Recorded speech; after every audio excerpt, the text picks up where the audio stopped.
Hey guys, Jay, welcome back to the channel.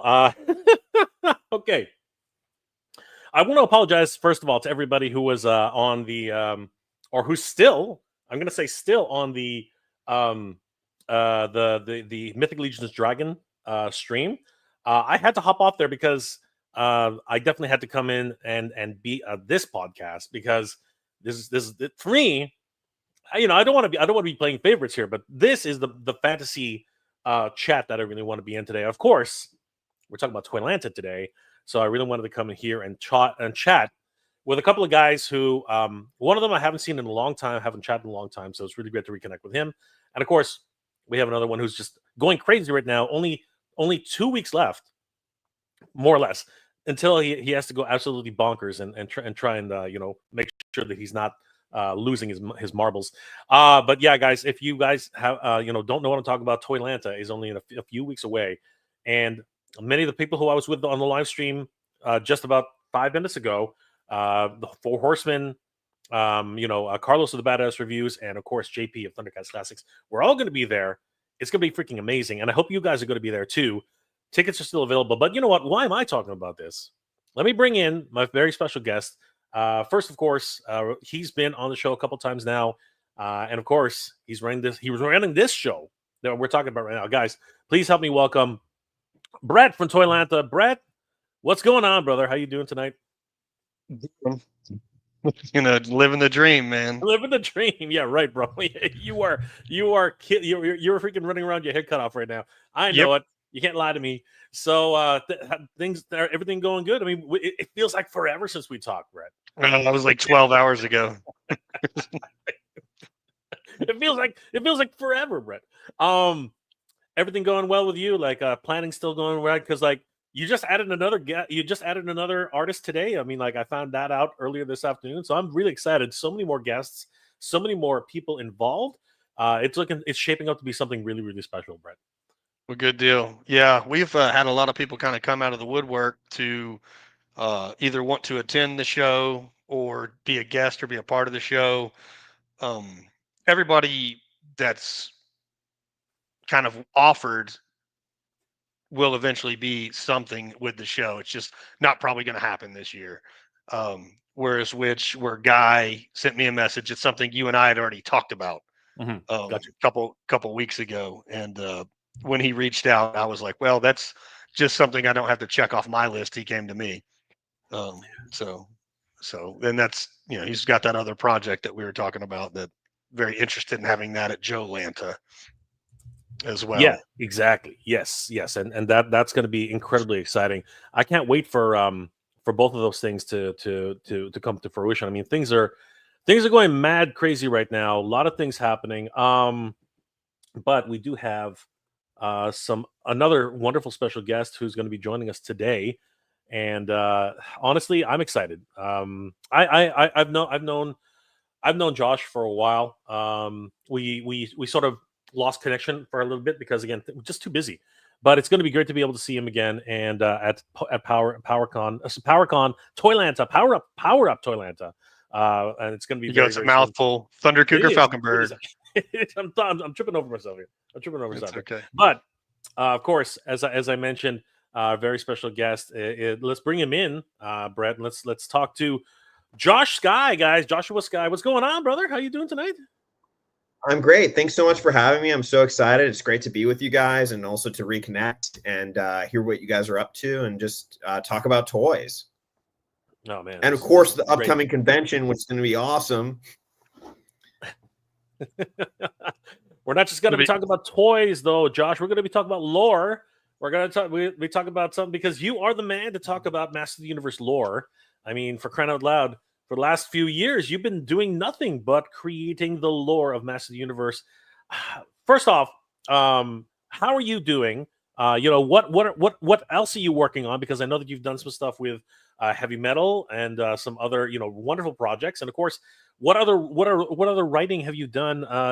Give people a little bit of taste of what we can expect from Josh, because you've been all over the industry. So. Sure, thanks. I'm working on a lot of stuff that I'm really excited about right now. For anyone who might not know me, my name is Josh Sky, writer for Masters of the Universe for Mattel for the mini comics. I write a lot of the Origins comics. I've been working on it since Wave 11. And aside from a lot of the Motu writing that I've been working on, I've also been doing quite a bit of... sorry, everyone just kind of disappeared. I just want to make sure everything's okay with the stream. You're fine. Okay. You're fine. Okay. No. Okay. Sorry for a second. Sorry, I haven't really used StreamYard too much, so I'm like, oh, what's going on? So just to tell you guys what else I've been up to, I am currently also writing for Heavy Metal Illustrated. I've worked with Heavy Metal for about 3 or 4 years as well, and it recently got rebooted. It's issue number 1, but in terms of the legacy of Heavy Metal, it's the 321st issue, which just did a huge Kickstarter. And I've got a bunch of writing in there. There's going to be comic book strips. There's going to be a history of heavy metal that I'm really excited about, like a Crash Chronicle. There's going to be other articles, and there's more to come. I have a short story collection. I write a lot of science fiction, fantasy, and horror prose. And I'm hopeful and believe, and it seems like we're about to close, so fingers crossed, on a complete collection or compendium of all of my published fiction so far. And a lot of the story has been published in all sorts of places, so it'll be really cool to see all of that in one single volume. I'm working on some TV stuff. I'm writing for a TV show based where I grew up on Maui called Moku Moku. It's a locally produced TV series. And there's a bunch of comic book stuff, too, that I'm really excited about. One of the bigger things is I've been co-writing a graphic novel with Ed Neumeyer, who adapted Starship Troopers and co-wrote RoboCop, which are like amongst my two favorite films ever. And there's all sorts of other stuff, but those are some of the highlights. And it's just really excited to be here. I'm a fellow toy collector like you guys, and also be at ToyLanta, so I can't wait. Good stuff. So I'm going to just admit to what I was just doing. Sure. I'm hungry. I was on a freaking stream for no worries. I totally get it. I use Josh and his excuse to freaking put something in my mouth. I'm just kidding. I'm excited to have Josh. I'm excited to have Josh here. So Josh, things are like, you are literally writing the history of Master Universe right now. How does it feel to do something like that? And of course, what are you looking forward to at ToyLanta? Is this your first guest appearance at a con, or have you done con stuff before? I've done conventions before. This is my first convention in Georgia, which I'm really excited about. And it's my first convention with Brett, who runs it, so I'm really excited. In terms of what I'm excited about for He-Man, I mean, Hero just dropped, and it's amazing. And people seem to be liking the designs, which is great, of course, and the artwork. And I hope people like the mini. I put a lot of work into it, so I'm just really excited for more readers to get into their hands. And what's it like to, and on that tier, what's it like to start writing lore for something as big as Master Universe? Sure. Honestly, okay, I'd have to go back a little bit. So I've been working on it for 3 years. I absolutely love it. While I write a lot of the Origins mini comics, my Robert Rudman, who works at Mattel, he's the one who writes all the Ninja Turtles and a lot of the cross-license stuff. And he also wrote all the minis up to Wave 11. Super amazing guy. I've learned so much from him. But working on He-Man, I have to say, has been really a dream of a lifetime. I mean, initially, when Mattel had reached out to me to write for He-Man, I didn't even believe them. Like someone at Mattel that I knew was like, "Hey, are you interested in writing He-Man?" I'm like, "Yeah, me and every other comic book writer under the sun." So when I had the meeting with them, it was based on a short story I wrote called Basic, which isn't really a fantasy or an epic story, but it was just kind of this more of a drama piece I had written. And it was before ChatGPT and AI really blowing up like it has now. But it was about a guy who was just trying to find a job in an age where AI had taken over and just trying to support his family. And it was one of the more moving things I'd written. And I just put it out there, and someone at Mattel had read it and liked it. And it was also published in Heavy Metal. And I ended up being just in a meeting and telling them about my background, and they knew me and stuff. And after the meeting, they're like, great, here you go. We need this amount of issues done by this date. And when they logged off, it literally felt like someone had just handed me keys to a Lamborghini. I thought if I was going to write He-Man, maybe I'd get one issue if I was lucky. And I would have, and if it had been only one issue, I would consider myself very lucky, quite frankly.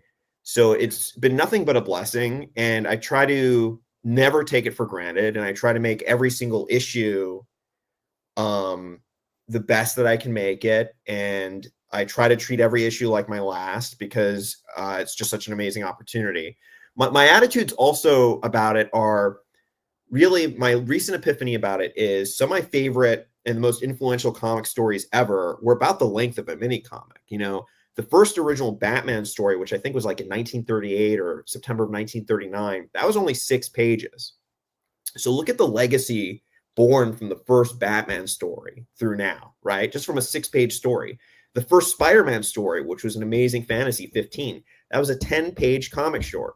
So, you know, whether the minis that I write are 6 pages or 8 pages, sometimes they're 10 or 12, I try to every one like it could be something really important and at least hopefully is something that readers love, and especially people emote to. But quite frankly, it's really been a dream come true, and I feel very lucky. And honestly, I'm just like you guys. I love this stuff growing up. I still love it now, and I collect it. So it's really an honor. You know, it's really exciting to have you here, Josh. I mean, like we met very early on when you started writing these books, and it's amazing to see, you know, your progression in all the comics that have come since. So talk to us a little bit about ToyLanta. How did you and Brett hook up? Like how did you guys meet? Like what brought you guys together? I had read about ToyLanta online. I'm like, this looks so cool. I wish I could go to this. So, you know, I want to go. Like, and I was just kind of reading about it, and I saw that I read a bit about the Power Up initiative that he's working on. I'm like, this is so rad. And I just cold emailed him, honestly. Wow. And he responded. So yeah, actually, I found Brett on Tinder, and I swiped left. I ended up actually giving Josh a call, which was just going to be like a 5 or 10 minute call to be like, okay, you know, let's get some background information and figure out what, you know, we want to do here. Will this be a potential guest? We ended up talking for over an hour. You know, we've talked on the phone a handful of times since then. So it's you know, text here and there and everywhere. So it's just kind of like, oh yeah, Josh fits in here. This is going to be something that works out good. Can you guys hear my audio good? Because I've got this. You're good, brother. You're good. So I was very excited to see that Josh was one of the guests of honor. Like when I first saw Josh up in his name is up in lights, I'm like, wow, Josh he's there. He's going to be there. It's going to be great.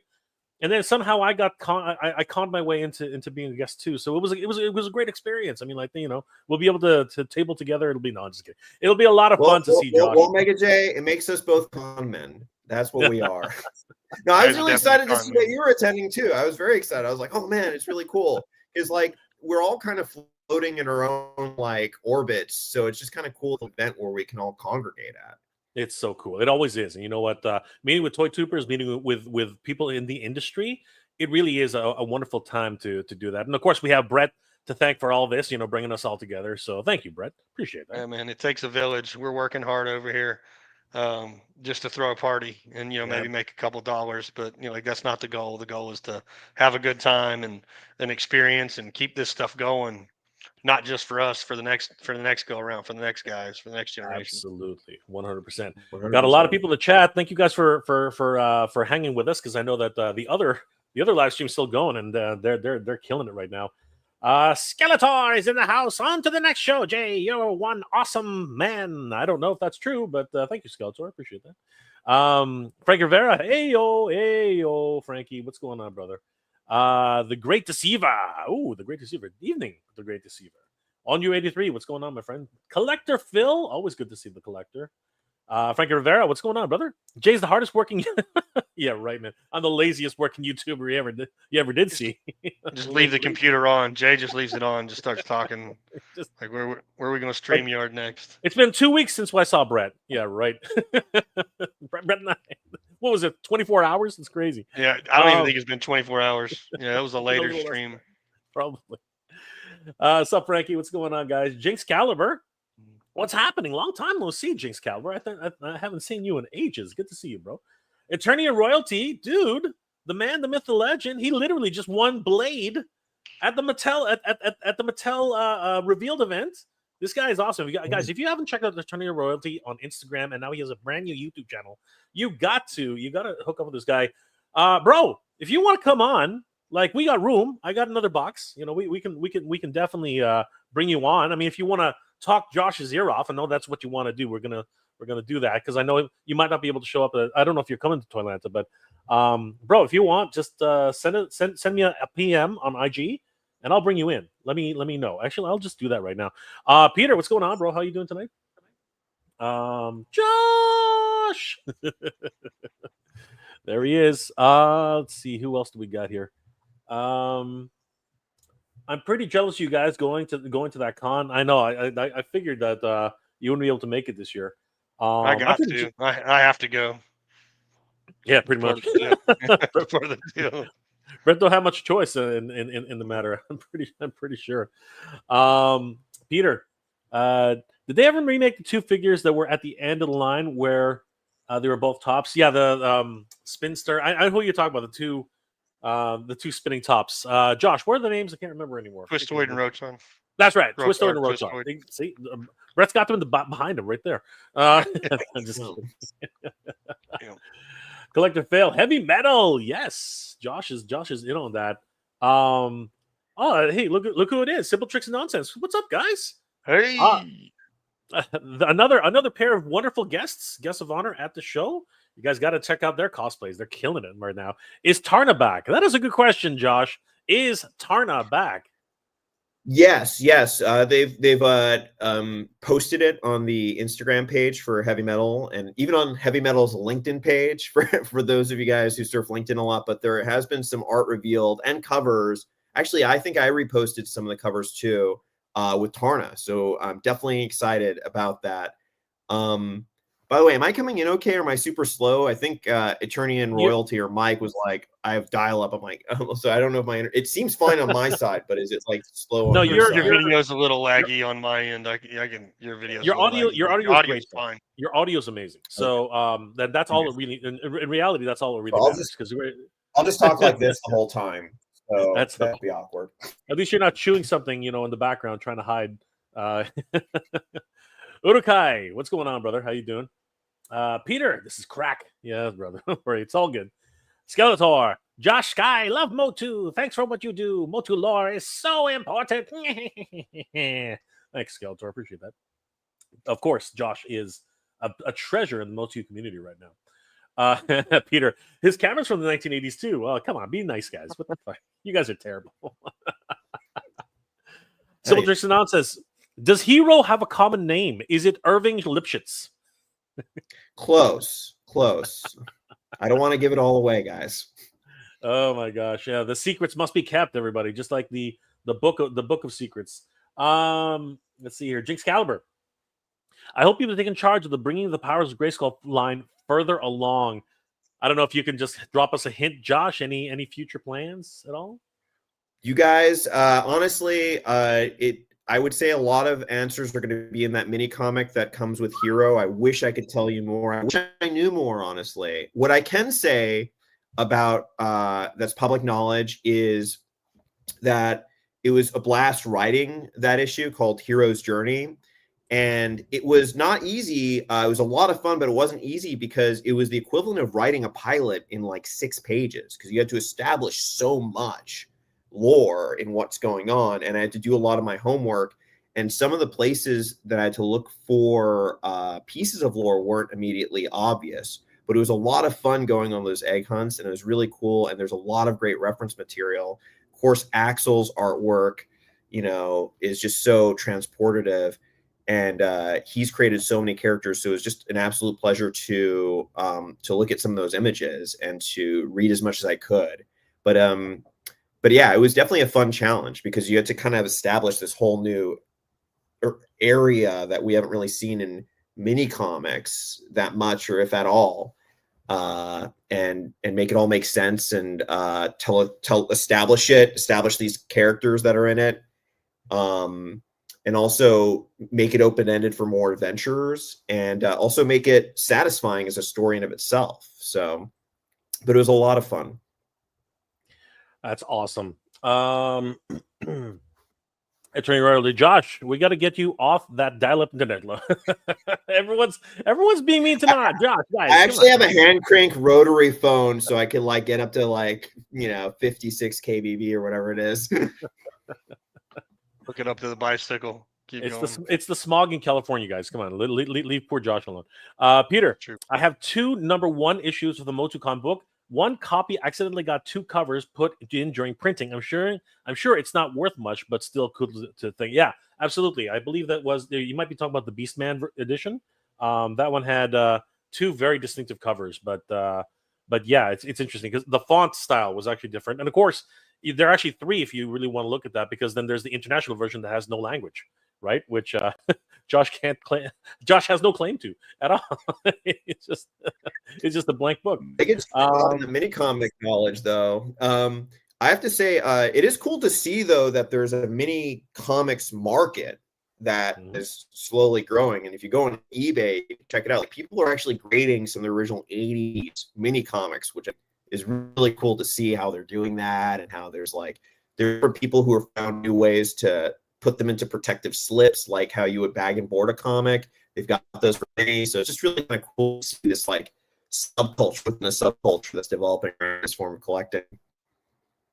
I've always collected mini comics, so I guess it's, when 4-year-old Brett was doing that. I love the mini comics. Unfortunately, they didn't last because they would fall into the back of a chair. They would, something would happen. My mom would just vacuum them up. It's unfortunate. I love those books. I really did. Brett's been grading. Brett's been slabbing since he was 5. He's been slabbing his minis since he was 5. I'm gonna buy a house with these minis. I'm gonna buy a house with these minis. He's gonna build a house full of comics. It's gonna be great. Eric Munoz, what's going on, my friend? Jay, just saw you with Jeremy with the Jeremy stream for the Dragon. Yes, it was a lot of fun. I had to bow out because I got to hang out with these 2 guys. So I really did regret leaving, but you know what? Those guys had it in hand. They were doing it. They were killing it. Frank Rivera, love Motu and his comics. Thank you, Josh, for all the great stories and everything that you've done. Okay, Mike's at work. Unfortunately, he won't be able to join us. That's okay, Mike. Appreciate it, brother. Shao Kahn. Hello there, Mega G. Good to see you, Shao Kahn. Jose R. Nanis. What's going on, guys? Good to see you. Just on your lunch break. Good to see you, Mike. Again, if you get off early, just hop on in. Jinx Caliber, dude, I never left. I still watch you when I get a chance, unless you're streaming past midnight for me. It's all good, brother. Just great to see you. Thank you so much for joining us tonight. Mythic Dolphin is in the house. She literally was just at the other stream, but good to see you. How's it going, Mythic Dolphin?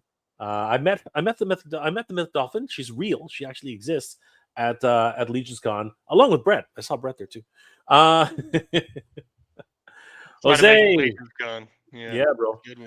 Salutations from New Jersey. Good to see you, brother. How's it going over there? Is it snowing again? Peter, I hope they do the Artac Tiak up like they did with the Thunder Tank. That would be nice if they do it. I don't know if they will. It's going to be a bit of a challenge. Audio's great, video's chopping, Josh. Oh boy, Rick Telligan. Just got off for work. What a miss. Nothing, bro. We're just getting started. Junior's in the house. Steve, don't go robot on me. Steve Rothy, Josh, loving the mini comics. You are very talented, my friend. Jay, you should do the entire stream with strictly Skeletor's voice. No, I would collapse. That's not going to happen, my friend. It's not going to happen. No, I refuse. It is a good skeletal voice. I just like having fun with it. Jose, my hero figures are on the way. I'm so jealous. I'm so jealous of all you guys. Collector Phil, can't wait to read Hero's Journey when I get my hero soon. Yes, I'm looking forward to it too. Mythic Dolphin, hope to do a Filmation attack track. Yes, I am. Is there a story for attack track coming, Josh? Because I would love to find out how attack track got his personality. I would love to find out what's going on with that. To be honest, you guys are gonna think I'm crazy, but I actually get a lot of my news before I even write some mini comics from you guys, believe it or not, because you're more on the pulse. There have been times where I've like logged on YouTube. I actually love watching your show and a lot of shows on my TV, not on my like I'll kind of have them sometimes. And there, I like to hear what the announcements and what the theories are. And sometimes there have been times where like we think it's going to be this. And I'm like, that's interesting. And then like, I'll get an email like, it's that. I'm like, oh, that's cool. But honestly, sometimes you guys really know, I don't know how, before I do. So yeah. So I don't know if that's helpful, but I don't know anything about an attack. There are some really dedicated people out there. And of course, fanatics, fans. That's what it comes down to. The Great Deceiver. Any chance for a Gigantosaur? Ooh, that's a good. That would be cool. Your guess is as good as mine, but I would love to have a Gigantosaur for my collection. What? Right? Yep. It would be huge. I think it would be one of the biggest vehicles. I guess it would be one of the biggest animals in the line for sure. And it's not like they can't do it. I mean, Mattel's doing dinosaurs right now with Jurassic Park. I mean, come on. Junior, my little brother destroyed them when we were kids. Unfortunately, that does happen. The mini comics are not made of durable stuff. Chad Stewart's in the house. What's going on, brother? Shao Kahn, Grand 460, super busy today. Glad to see you're trying many things. I'm going to buy a dragon. Glad you left, but glad you're contributing. Thank you, brother. I don't know exactly how to take that, but I'll take that as a compliment. Thank you. Get out there, Mega J. I know, right? Get in line. Get in line. Yeah. Good to see you, someone. Peter, I am retarded as usual with the typo. Sorry, you're not retarded, dude. It's the autocorrect. That's how they always say that. Always say it's autocorrect because it screws everybody up. Kevin Florence, glad to be able to chat you live. Good to see you, Kevin. Thanks for being here tonight. Always great to see you. Skeletor, I'm not going to do it this time. That's the little reason why I changed my name here to Skeletor. I love it when Jay does the voice. Well, damn it, now I got to do it. I love it when Jay does the voice. Okay, I'm done for the night. Stop it. Peter, he's broadcasting from Mars. No, he's right across the street. No, I'm just kidding. You guys are brutal. I know, brutal. I feel bad. Same difference. Yeah, man. I had bad streaming one time with you guys and Carlos. That was fun. I was streaming on a broken phone. It was so much fun. The ironic part is I look like stream perfectly from my side. Your reactions are like, okay, what's Josh doing now? It's so weird. It's so weird. You know what, Josh? Would it be turn off my camera and you know what, Josh? Just to shut everybody up because they're gonna keep ragging on you. Why don't you log off quick, log back on, and see if it actually does anything? I doubt it's gonna do anything, but give it a shot because you know Sometimes what? Everybody's just gonna keep. But I will try again. I can also just turn off the camera too. It makes it easier. But I'll be back. Yeah, we'll see you. 2 seconds. Yeah, see, you guys are terrible. Okay, you just picked on Josh. Now he's gone. All you mofos are terrible. What the hell's wrong with you? My guest left the show. What the hell? Yeah. Now I can only imagine if I could have seen the chat on that broken phone, what they were saying about me. Oh man, it was fun. It was hilarious. Robo 2023. Hey Jay, could you do another Skeletor from my mom? Only for your mother, I will do that, but no one else. He's already done it. That's right. The 2 Skeletors are here. We are going to rule the world. Excalibur. Does anyone know what Mattel item entertainment is going to be dropping on Sunday? Your guess is as good as mine. I have no idea. It could be a Barbie doll for all I know. What's the hint? You got to give us a hint. I tell you what, Excalibur, put the hint in the chat, and we'll let everybody guess. We'll let everybody guess what it's going to be. Chad Stewart sounds like a Cylon from Battlestar Galactica. Dude, you suck. Oh my god, everyone's just so mean tonight. Depends on which Battlestar Galactica, because that could be a thing. That is truly a thing, actually. Peter, thanks for the heads up on the channel. You were on here next. Wait, you didn't. Dude, calm down there, okay? Easy. Ryan Ventek. He also write fan fiction for the Commodore 64? Oh my god, what is with you guys? You guys are so terrible. You guys made her night. Thank you, Rob. Yeah, we did. Of course we did. Until next time. Until next time. Okay. And he's back, and he's better. That is much better, Josh. It's already better. That's so funny. I moved to a different part of my house, so it is. So I guess I can't take meetings from my office anymore. Yeah, it is better. I think I think what's actually not that you have to change it, but I think also the virtual the virtual background you're using, it's actually coming in and out, so maybe that's also a problem. But it's all good. It's all good. Cool. Good to see you, brother. All right. Grand 460. You just missed us, like Skeletor or someone's like your mom. Your mom. Your mother. Bummer that I missed that. That's all you missed. It was all good. You're one of the few you feel give a crap about. No, most shills can't listen to most. You seem like you have a limited budget, like most collectors. Thanks, brother. I appreciate that. And I've been called a shill before. Don't make that mistake. I've been called. He's shilling right. He's shilling right now. I've been called a shill. I'm doing it right now. I'm trying to get ToyLanta. Yeah, I'm pretty sure we're all shills, guys. He's trying to get signed mini comics from Josh, and he's trying to get like extra stuff from ToyLanta. Cool badges. That's fine. Buy some tickets. We're just all toy addicts shilling so we can get more toys. I think. Buy tickets. That's right. Actually, it is a lot better, Josh. It really is. Jose, I hope one day I get to attend ToyLanta. Meeting you, Jay. Love your videos, brother. I go to a whole bunch. If you're going to be at San Diego Comic-Con, I am going to go to that. So. Josh is probably going to be there too. Like we're all going to be at a lot of different places. You're going to be at Legions next year, right, Jay? You're going to be at Legions? Which one? Legions Con. Yeah, I'm going to try my best. We'll see what happens. It all depends on budget at the end of the day, right? Because Legions Con last year was very special. You know that was a very special. Very special for us. That was a huge special trip. Jinx Caliber, just as Mattel in the drop zone. Peter, they're lying. It's still bad. It's not bad. He's fine. I can see his face this time. Before it was just it was like a pixelated mess. It was like a Picasso. It was insane. Looked perfect from my side. That was what was weird. It always will. It always will because your camera is projecting on your location. Like mine looks perfect too. I can see the whiskers on my freaking chin here. All right, guys. I'm gonna shield some more, okay? So you guys can suck it, guys. You definitely got to check out ToyLanta because that's actually why we're here, guys. It's not a shill. Every time he says ToyLanta, I got to give him $5. Pretty much. Checks in the mail. I hope, guys. ToyLanta and PowerCon are joining forces this year to bring us some amazing good times in Duluth, Georgia, at the Gas South Convention Center, 6400 Sugarloaf Parkway. From March 28th to the 30th, there are going to be a ton of guests there. But I do have to, before we go through the guests, I do have to mention, and I'm going to let Brett talk about this. Tickets are going fast, guys. You guys got to pick these up because if you want the exclusive at Alt figure, ATL. Yeah, ATL. You guys have to either pick up a VIP pass or get them at the convention, and they are not being sold anywhere else.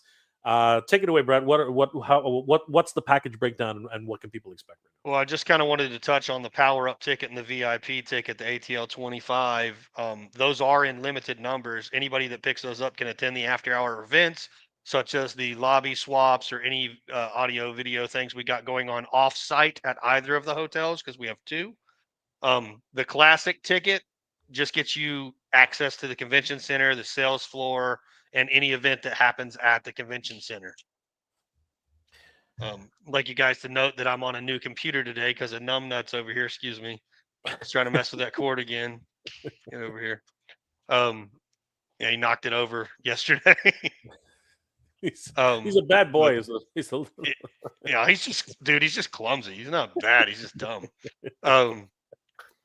But yeah, no, the ticket packages that we set aside for the ATL and for the power up, they're selling out. Yeah. Like the amount of allotted, because it does say while supplies last, you can buy the power up at the door. But I mean, we've sold over 50% of the power up tickets that were available. So I don't know that will actually be available at the door. If the supplies allow it, then it's there. If it doesn't, then we can't sell it to you. We do have plenty of the classics left though, so that's the budget friendly ticket, the $25, which is more at the door. The classic is more expensive at the door than online. It's easier on the wallet if you go ahead and buy it now. You guys, and if you want to be able to pick up the exclusive ATL 25 figure, you definitely have to pick up the VIP pass. And again, supplies are limited, so you guys don't want to miss out on that. So the power up ticket. Question: what is the ATL exclusive figure? I don't know what that was. Is that not announced yet? Four Horsemen Studios figure? Oh yeah, it's on there. The 4 Horsemen Studios figure. Oh man, yeah, check that out, man. Yeah. I was going to show you because these aren't the actual tickets for the customer. These are like can you guys see this? Oh yeah, I did see this. I'm sorry. I'm terrible. This looks awesome though. This is going to be power up ticket is going to be in similar fashion. It's reflective. You guys check this out. Ooh. And it's unique. It is not this color scheme. It is a different thing. And then the ATL is going to be similar to this, but it is also different because this is the press badge and the colors are slightly done differently. So the classic I didn't show up because it's pretty basic. It looks about like my t-shirt. Yeah, and guys, you definitely want to pick up the classic because it looks sorry, not the classic. You definitely want to pick up the VIP pass because ATL 25 it's looking amazing. It looks, and of course it is an exclusive here for ToyLanta. 4 Horsemen, Cosmic Legions, and this is the only place you can get it. Once they're gone, guys, they're gone forever. So you do not want to miss out on picking up. That's Carlos's video. I can see that right now. He's playing Carlos's little short. Oh, and there's one of my comments from Joe Lanta. Yep. And this is a better indication about what the figure looks like. Again, this thing's freaking incredible. You guys got to check it out. Definitely only available at ToyLanta, guys. So, guys, do not miss out on this. People are chomping at the bit to pick this up. And he comes with a whole host of accessories. I mean, look at that full metal jacket, freaking backpack, freaking minigun. I'm gonna call it that. I don't know what it is. He's got a baton. He's got a shield. He's got a backpack. He's got 2 swappable heads. Actually 3 swappable heads. Now that I see it. He's got a grenade launcher. Is that a grenade launcher? Gee Louise. Sidearm. Whole bunch of swappable hands, and even a scope. This is crazy. And of course, he's got 2 shoulder pauldrons, and he looks absolutely sick. So, guys, don't miss out. You got to pick up your passes right away. Again, some availability at the door, but we cannot guarantee that. It's going to be a mad weekend. It's going to be absolutely insane. It's going to be literally ridiculous. There's definitely an allotted amount for the ATL on Friday, Saturday, and Sunday, but the only way to guarantee it's the ticket. We've allotted a certain amount of tickets that you're guaranteed the figure. You don't have to wait in line. It actually saves a few dollars if you're buying if you wait to buy the classic at the door and then buy the figure, you're going to spend probably about an additional $15 than just go ahead and getting it right now. Absolutely. And of course, Big Dub is going to be there. He's dancing for us. He's giving us a bit of a squeeze. Good old Big Dub. The man's a gem. Guys, can you guys hear me? Can you guys hear me? Yeah, we can hear you. We can hear you. Yep. Okay. A lot of toy tubers coming along the way, and of course, amazing guests like 1/6 shooter Trevor Williams. I mean, come on, man, you can't get much better than that. Look at those crazy photos. The guy is killing it. And of course, we got a lot of vendors and special guests like Sergeant Slaughter. He is a gem. Honestly, he is a just wrestling royalty, G.I. Joe royalty. This guy's a living legend, man. He's absolutely crazy, and he's gigantic. If you haven't met Sergeant Slaughter, you'll be looking up to him the entire time. The man is he's a freaking literal wall of power. The guy's ridiculous. Of course, a lot of other vendors like the toy department.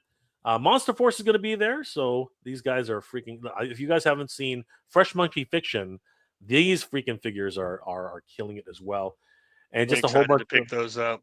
Yep, and of course we got special guests like Paige Turco and Ernie Reyes Jr. If you want to get your turtle fix, there they are: April Neal and Donatello. These guys are killing it, man.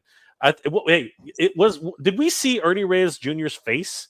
When in that one scene where he actually laughs out loud, I don't know. I think that was actually a different person in there. Ernie was Donatello in the fight choreography. That's right. In the fight scenes, he was Donatello. Yeah. So the actor in the first movie. Yeah, in the first movie. I like to think it was Eric. I like to think it was Ernie. I like to think it was Ernie.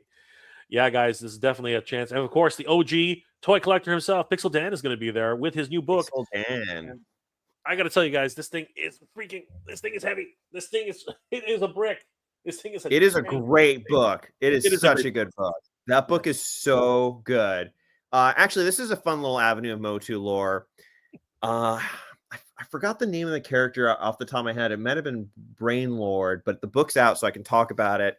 There, in the mini comic Horde Invasion on one of the Horde ships, there's a character that was a concept character that I actually saw in this book. In Pick's book, he had published imagery of some concept characters that were about to go to production, or maybe when we're about to at Mattel, and then they just never got made. And I think one of the characters was Brain. And if I'm getting it wrong, I'll correct myself later. But you can see the image in Horde Invasion. He's on the deck. He looks like Mosquitor, but like his brain is showing, and he's like blood pumping action from his brain, basically, and he's like a giant glass like shield around his brain, and it looks so cool.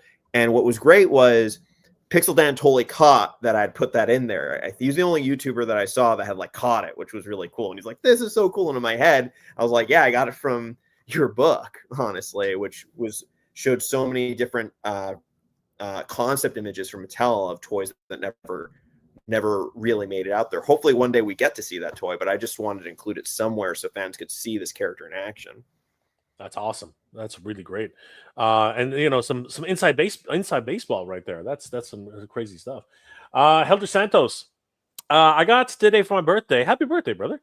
New Eternia Evelyn Cartoon Collection Ram-Man, She-Ra Montana, New Eternia Fisto, and New Eternia Flying Fist He-Man. Maybe you can get Josh to sign each and every one of those mini comics, because he worked on it, pretty much every one of those. At ToyLanta, come to ToyLanta. Absolutely. Happy birthday, Helder. Great to see you, brother. Yeah, get John Hancock in there. Jake Scalibur. Well, if y'all come down to a con in North Carolina, let me know. Absolutely, dude. I would like to go to North Carolina. I will be coming to a convention in North Carolina. Oh, there you go. So meet up with Brett. Definitely. That's right. Brad. Hang out. Grand 460. I'm probably in for 2 dragons. They might adjust for more. What? Cardboard, paper, dioramas, add-ons. Very funny, dude. I know where you're going with that, but that's awesome. If you can afford 2 of them dragons, my God. I mean, Brett's getting 2 of them himself. Well, he's getting 1, but the other one he's buying. So there you go. It was a birthday present. Peter, a shekel. Is that a heckle with a thing? What was that? Peter, watch the Asian Andy versus Mary the Squatter, Jay. It's so funny and satisfying. I was dying.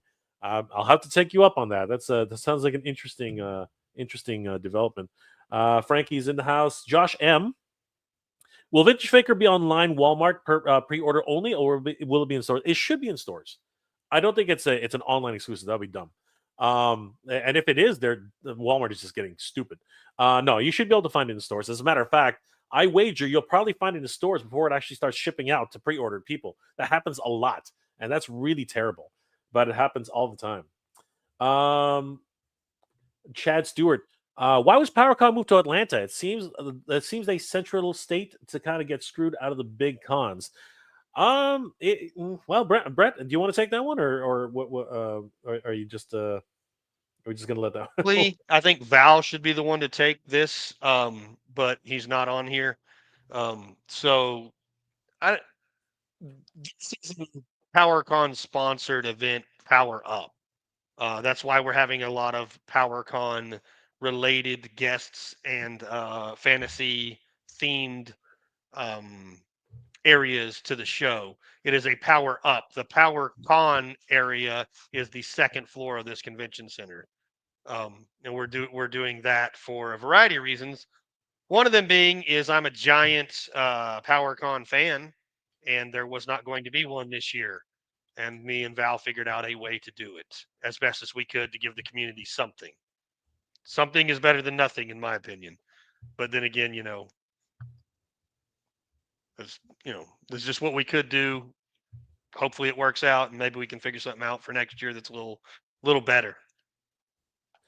You know what? I'm glad that PowerCon is existing in some form or another, and it's just great to be able to gather once again with fans of like-minded interests. So it's going to be a lot of fun. Thanks, Chad. Appreciate that. Peter, where is this at again? Brett? Convention Center. It's in Duluth, Georgia. Gas South District in Duluth, Georgia. I have the address right here. Boom. That's right. So, guys, it's at the Gas South Convention Center, 6400 Sugarloaf Parkway, Duluth, Georgia, 30097. So you definitely head over there, pick up your tickets, guys, because there's a lot of activities happening that weekend.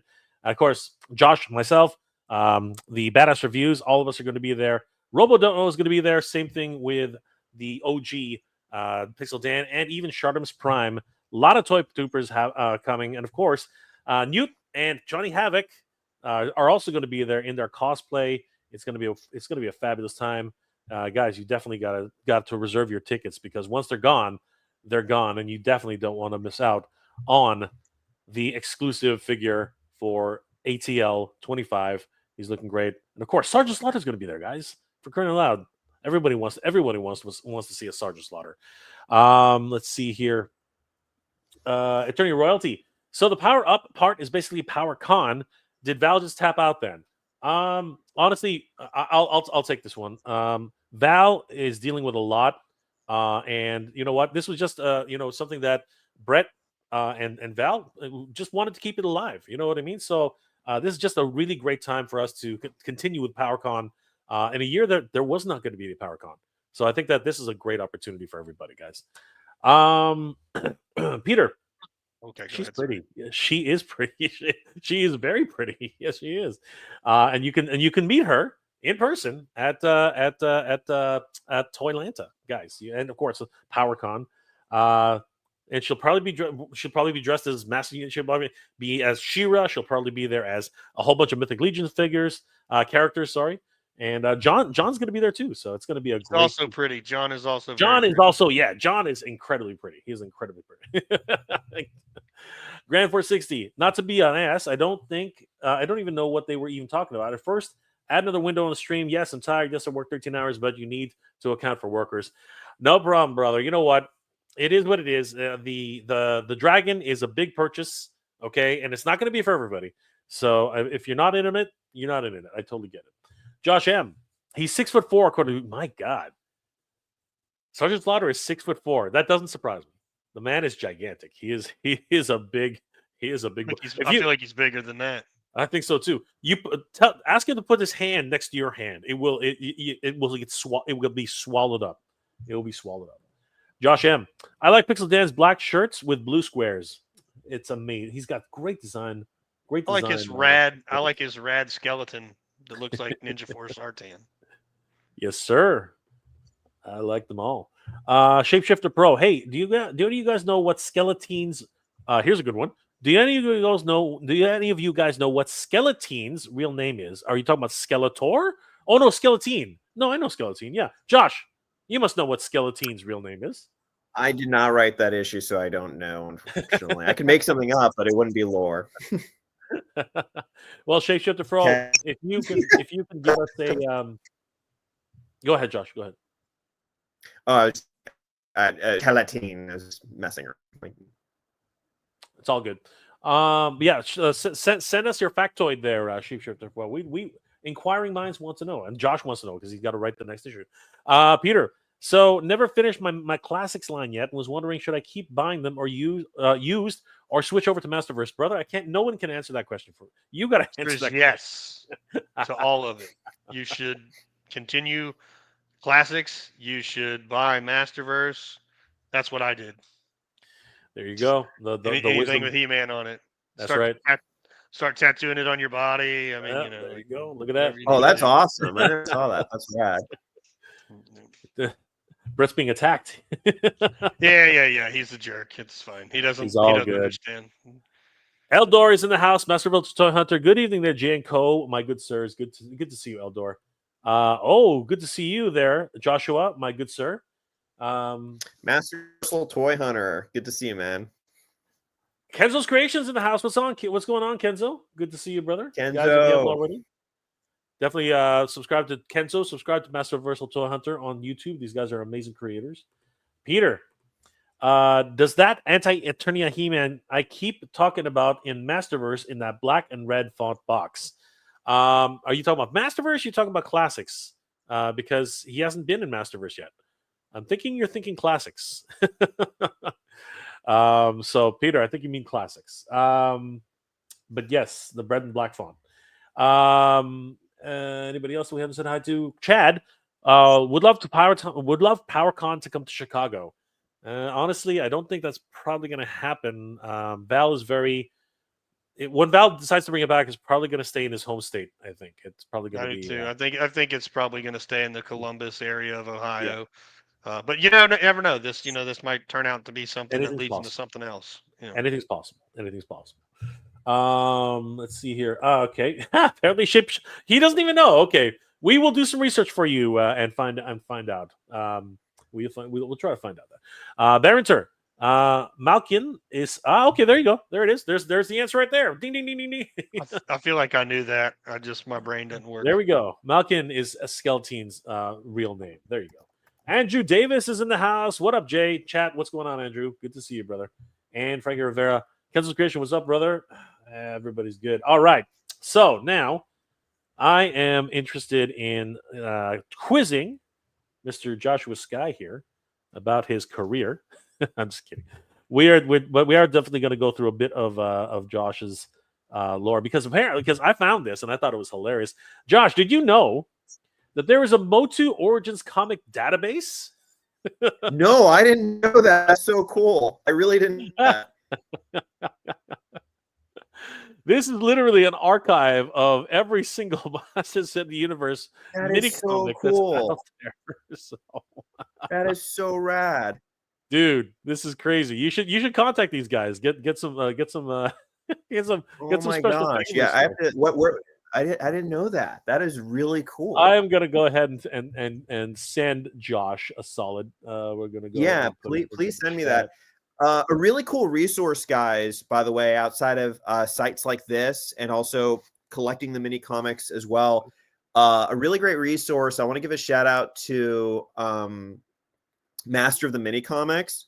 Oh, yeah. Great YouTube page. Such a great place to catch up on lore. Again, what's so funny is that Rob, who runs it, never watches his own stuff on a large TV, but the scans are good enough.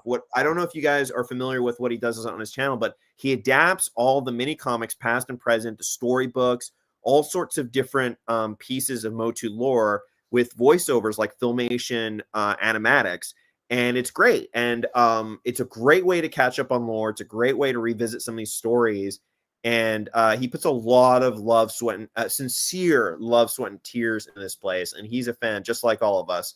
But if you guys just kind of want to put something in the background alongside Jay's show, definitely check out Master of the Comics, especially if you want to catch up on different stories, past and present. Absolutely. Rob is an aspiring voice actor, and he does some amazing work. The channel is growing, and people are loving what he's doing. So definitely, guys, check that out.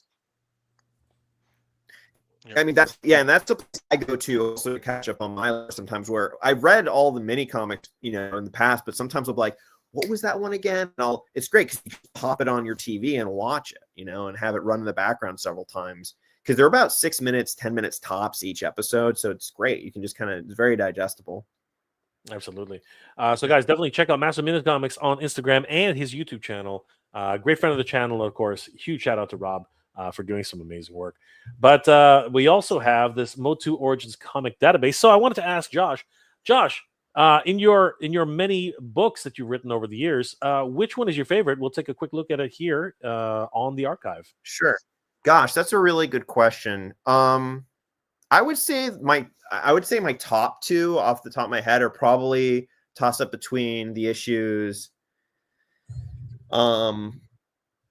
Crisis at the Multicore and another one called Terror of the Technomancer. Crisis at the Multicore was just a really fun issue. Terror of the Technomancer came with Extendar.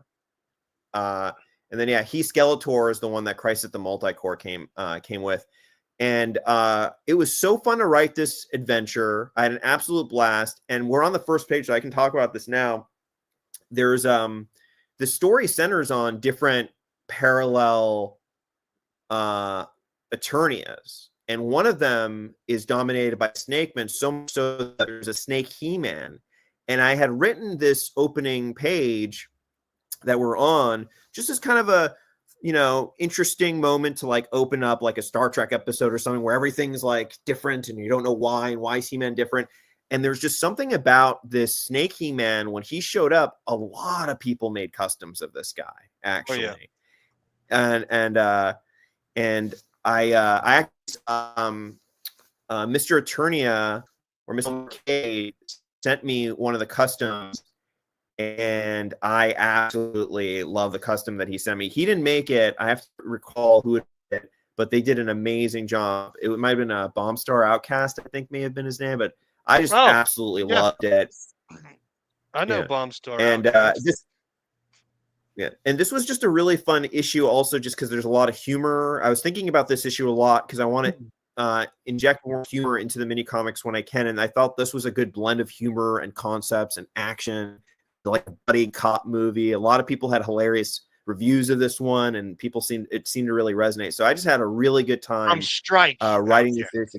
Bomb Strike Outcast. Right. Is that it?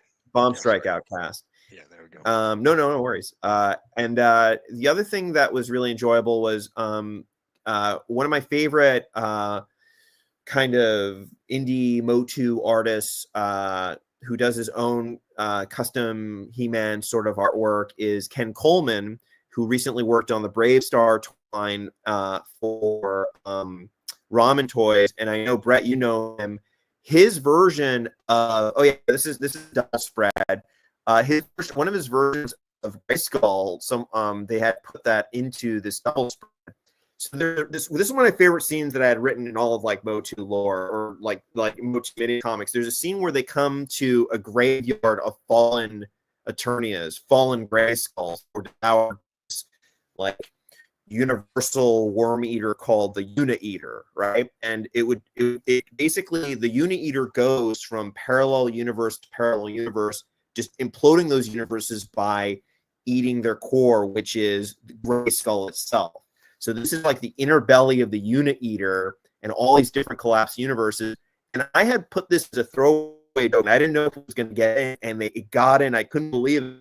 So one of the fallen universes is this original 1980s Motu Grayskull base set, which kind of alludes to, did our universe fall to the Uni-Eater? Was it destroyed? Was one of the, original sealed Motu Grayskulls actually the core of our world? So anyway, it was just kind of a fun throwaway joke, and it made it in there. I couldn't believe it. So it was an absolute blast writing that issue.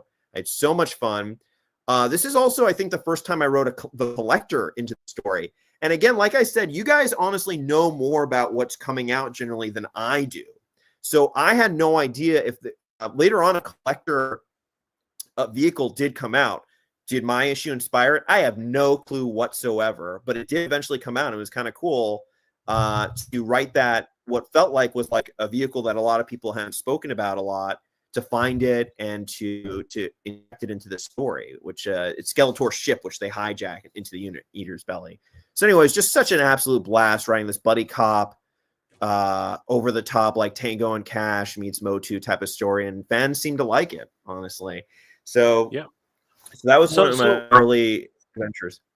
Yeah. So did you have to reference the DC Comics version of this, or was it DC? I can't remember anymore. Oh yeah. So a part of my homework, so part of my process, and I think a lot of comic book writers work this way, or I can't speak to a ton of them, but I think they do. This is how I work, and this isn't pertaining to Motu or any of this. Really, any assignment I do is, especially for established properties, I try to do as much homework as I can. Try to read up and watch any material that I can. I just try to just ingest as much, because I feel like that's what kind of hyperlinks your mind into new ideas and how to build on things. So for this issue, I did read, I believe it was Tim Seeley's, who's another Motu writer, his collection of comics that were bound into Masters of the Multiverse, which I absolutely loved. That was amazing. It was so fun to read. Tim's also a very nice guy. I know him, and we've hung out before. And you can definitely see him stalking San Diego Con. And he's just the nicest guy, very approachable. But yeah, he wrote that, and I loved it. And I guess that was somewhere the humor came from for me. It kind of gave me, when I read it, I felt like I had free license after reading it to inject some humor into this. But yeah, for sure, his book, because I think that's also the first appearance we have of He's Skeletor as well. So I think He's Skeletor, if I recall correctly, and feel free to correct me, anyone, that is where we first see He's Skeletor, and eventually He's Skeletor got an action figure. And when I got this mini, that's when I did the homework and read it and wrote out this adventure. I love the little tongue-in-cheek stuff, like the merchandising here on this page. I thought that was brilliant. You see, thanks, see man. the, yeah. 2000X. I wish I could do it more. I really wish I could do it more. There's so many new fun things to like reference and stuff, and like different lost avenues of Motu memorabilia. But yeah, it was just honestly, Tim's humor in that book was just so vibrant, and he's such a clear fan of Motu, just like Robert Rudman and everyone else. Honestly, here's another thing, and I don't think it's any secret. Everyone who works on Motu that I've met is like me. Like, they feel very lucky to work on this stuff. They're really excited. Everyone I've met at Mattel really cares about this. And I feel like, and I'm sorry if you guys have heard me say this before, I feel like you can feel it in every single layer of like a Motu Origins or Masterverse figure, right? You feel it in the artwork. You feel it in the figure itself, and the effort and the love. You feel it in Rob. Rob also writes all the copy for Masterverse and for Motu Origins and WWE. No, this is no secret. This is out there. And so in many ways, he's the voice of the brand itself, and like you feel the love behind it. So everyone's really nice, and we all care, and we're just like you. We grew up loving it. But that's the difference. When you go back and you read the interviews in things like the Motu mini comics collection from Dark Horse, and all those Dark Horse books are amazing reference material. You see the people who work on this and their attitudes evolve, right? So some of the original writers for He-Man, I know Michael Halprin. He actually lives pretty close to me. I've gone for coffee with him for a few times.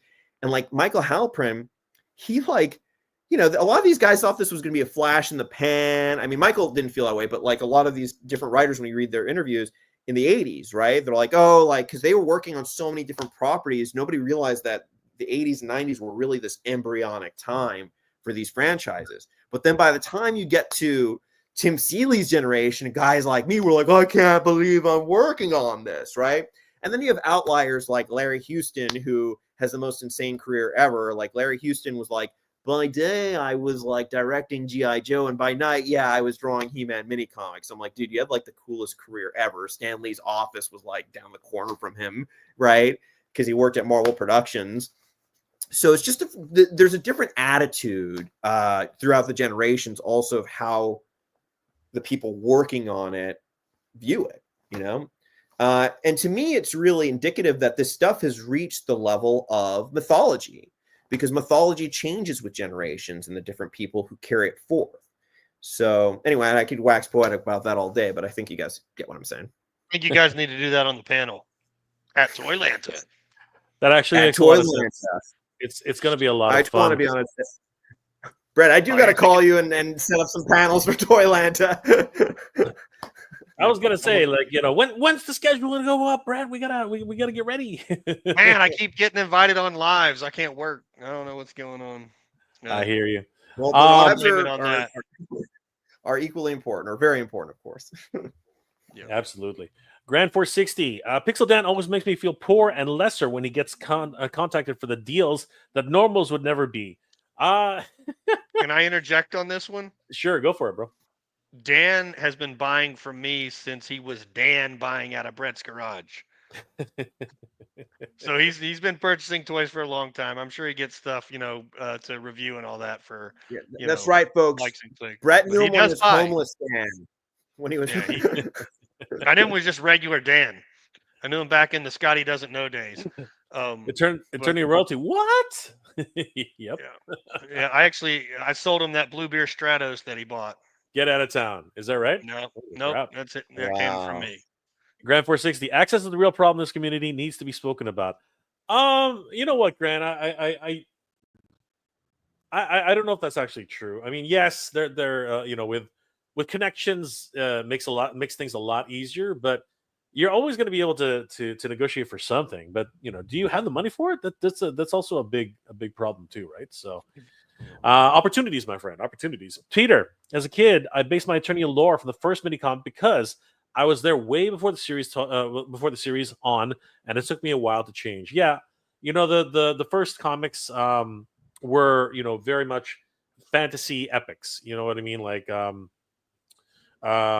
fact that He-Man was actually a barbarian from a village who rescued a goddess who gave him a strap set with magical imbued powers.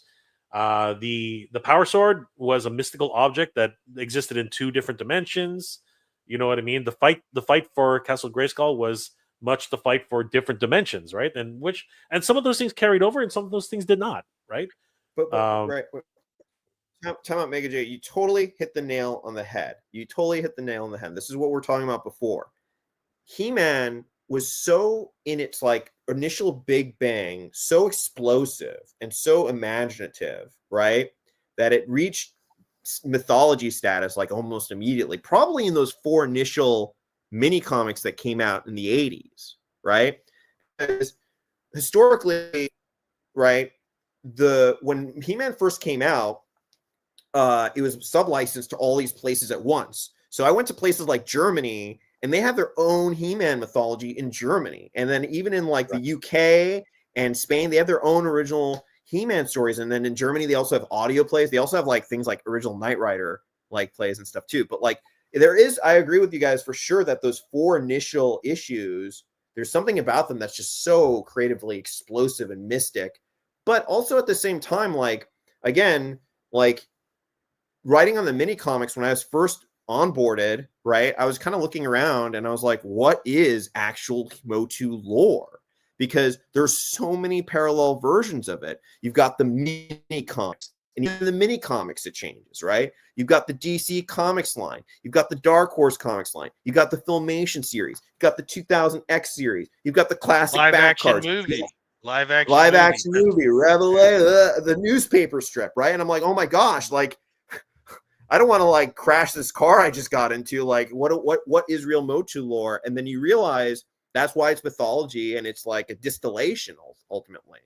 So, sorry, I went on this parallel thing, but you totally set me off. But it's true. The Alcala stories. I know he didn't write them, but he illustrated them.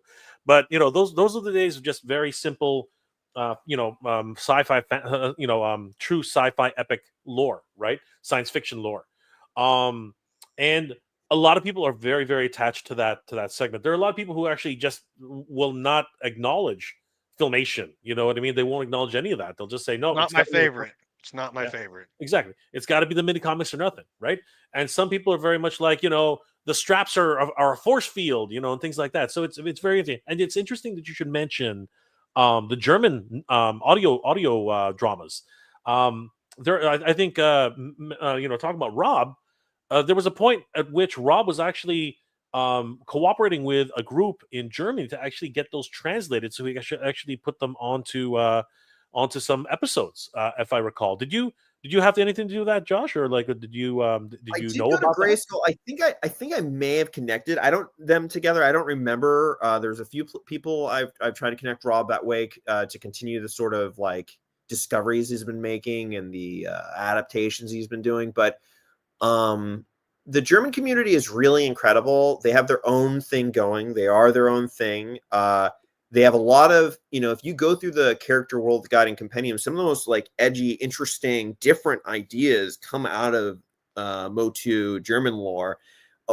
Pro tip, actually, I think this is probably one of the most useful things outside of saying you guys got to go to ToyLanta, which you do during this, is you really should check out Google Lens or Google Translate, because what I did was I top of German comics, and what you could do is you could put your camera lens over it and you can translate it into any language, right? And you basically read it like a magnifying glass and it translates as you go. And that's been a way I've been reading some of those adventures as well.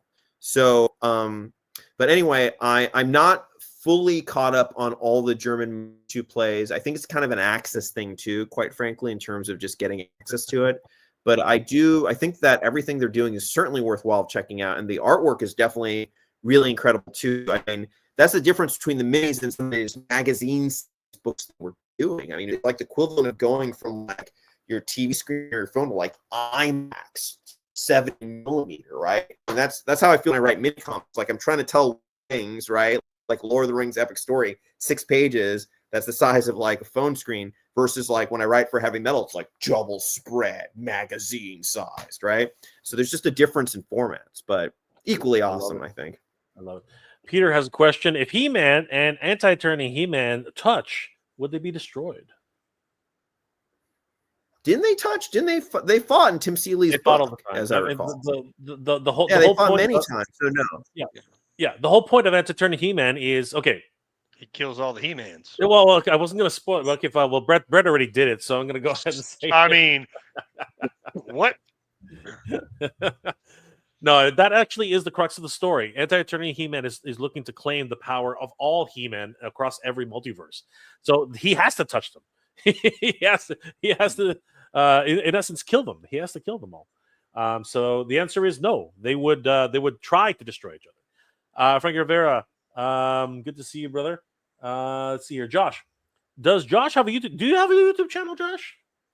I had one years and years and years ago, and I look very different because it was like 12 years ago. But I'm actually I'm thinking about restarting the YouTube channel. I have an Instagram, and I'm actually like 12 followers or something away from 1,000. And actually, when I get 1,000, it's going to change because I'm going to start doing video reels and a lot more different stuff, and just trying to do more offerings to the community, but at large. But long story short, I have a dormant YouTube account, a very, very dormant YouTube account. Easy to get that back up.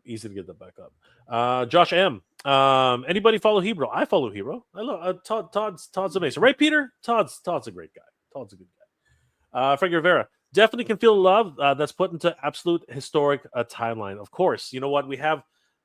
We have people who protect the timeline right here, and of course, are making incredible lore. Peter. I bought some custom parts from Todd for my custom Grayskull. Yeah, Todd's really talented. He's an amazing guy. Hopefully he'll come to ToyLanta. Would love to meet Todd in person. The guy's awesome. Gran, this needs to be a 9 to 10 p.m. stream. People that buy or people with jobs. I hear you, brother, but you know what? You can't like think. Okay. I was about to say. See, Josh's fault. Exactly. I was about to say. All right, I'll try to. I'll do more of them with you guys. We'll do it later. I don't want anyone to feel left out. Two here are east, right? There's the west. But at the end of the day, you know what, Gran? Everybody's in a different time zone, man. Everybody's in a different time zone. Let's see here. We're not even supposed to be here today. No, he's not. He's supposed to be playing with his dog. Attorney of Royalty. Meta Comics and 2000X are my favorite lore. Of course, Mike. Of course. Mike, if you want to jump on, if you're finished work, let us know. Peter, the 87 movie, I just realized because I'm always watching it when it's up. But dude, everybody loves the 87 movie. They just don't want to admit it. Okay, the 87 movie was amazing, but I have to admit, being on Earth sucks. Like seriously, get them off of Earth, man. What the fuck? Anyway, it is what it is. What can you do? Cora Burlett, all the way from Germany. Thank you, Cora, for being here tonight. Anti-Eternal He-Man actually originates in the German audio plays. This is correct. Absolutely. Castle Hellskull too. You would know. There was no He Skeletor in those days. That is also correct. So it's going to be Anti-Eternal He-Man. Anti-Eternal He-Man, I believe, yeah, was a German invention, of course, and from German lore. But He Skeletor was, I believe, a Tim Seeley invention. Which is awesome. And you know what? I love them both. I want to learn more about I want to learn more about the audio dramas. Peter, could you push for Gatchaman figures that move? I believe Ramen Toy actually has the official license for Gatchaman. So stay tuned. Head over to Ramen Toy and bookmark those pages because that's where you'll find out more about that. Fugman4 is in the house. What's going on, brother? Thank you, brother. Appreciate that. Josh M. Masterverse needs an anti-Eternia He-Man.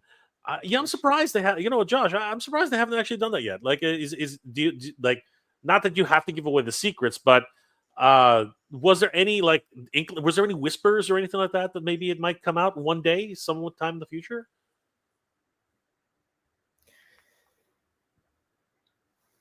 I'm sorry, were you asking me a question? That's okay. I was saying, did you hear just whispers or rumors that Anti-Eternity He-Man would be in Masterverse at some point in? I don't know. And honestly, to be forthright, I don't work on the Masterverse characters. I couldn't tell you. That's true. Wish I could.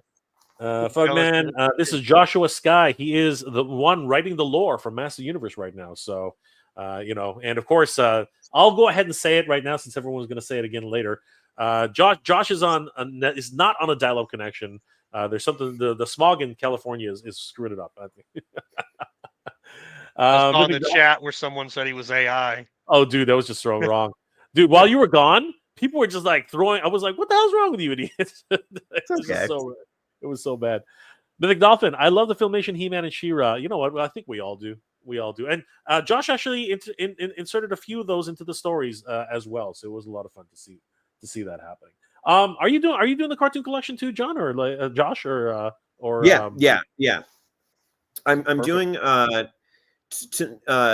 everything since Wave 11 I've been working on, except for the cross licensed stuff in Masterverse. So all the Ninja Turtle stuff is Rob Rudman. I think all the cross licensed stuff in general is Robert Rudman. Also, Rob, as I mentioned before, wrote everything up at Wave 11. He's also the copywriter and stuff. Stuff too, right? The Masters of the WWE. Yeah, does a great job. He's amazing. Really nice guy. I love him. So, but yeah, basically everything from Wave 11 onward and Origins, and I would count in Filmation in that tie into the same continuity as the Origins stuff as I've been writing for the cartoon stuff. And you've done all of the Mattel creations, correct? Correct, for Origins, yeah. All the mini, yeah. For Origins. Okay. From Wave 11 onward. So like, I think He Skeletor may have been my first Mattel creations. There was also that was another one I loved writing was Quarter Frogmonger. Frogmonger was a very fun issue that I Frogmonger for life. Yeah, Frogmonger is really cool. Cora Burlett, Anti-Eternal He-Man was created by H.G. Francis, who wrote all of the German audio dramas. That's excellent to know. Ooh, I have a question, Cora. Cora, you probably know this. Is H.G. Francis still alive? Is he still involved in the German Motu community? I would love to know that. That's a very interesting. That's an amazing question. I would love to know that too. Apparently, he also created Castle Hellskull, although Simon Eckert designed the castle as we know it today. Nice. I love the design. Simon's a really nice guy. The design is really nice.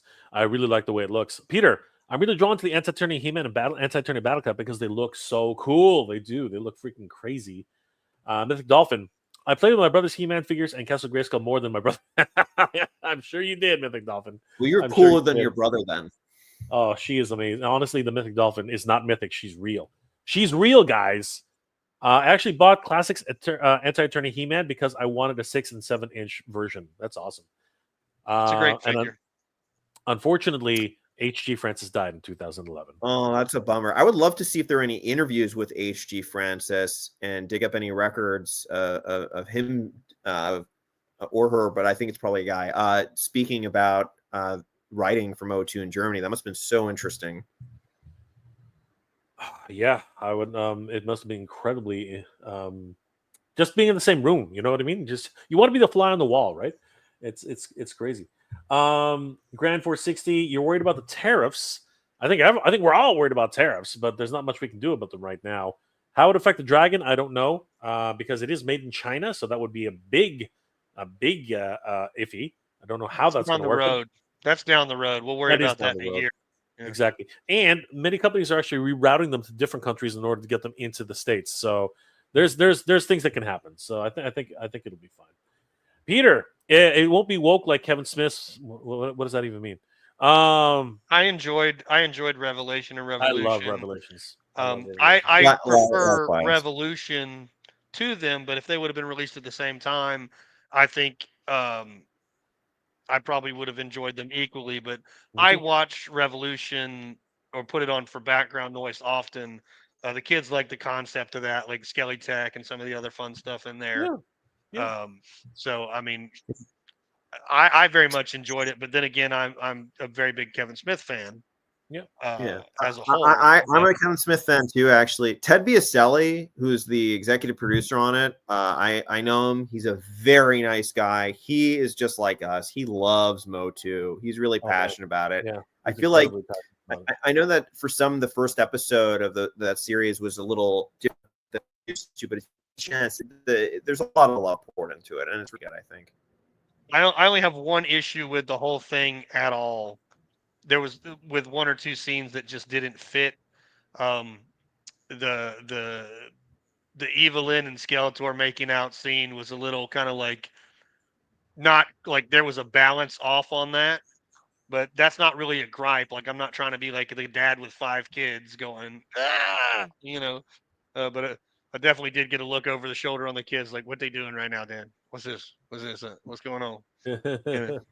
And I was like, it's made for me, not you. Like, it was a bit strange, but to be honest with you, it's just one of those little techniques that they use to get people distracted, right? So it seemed like the balance was better in Revolution, just in general, with like some of the storyline and the action and the pace of it. I thought was better in Revolution than Revelation. Like, but you wouldn't have had that if there wasn't such a large build in Revelation. Correct. The story goes up and then it goes down, and like correct. I truly feel that they could have used another season, but unfortunately the budget just wasn't there. So I'm super glad at what we have, though. I think I'm very happy with what we have. I'm still holding out.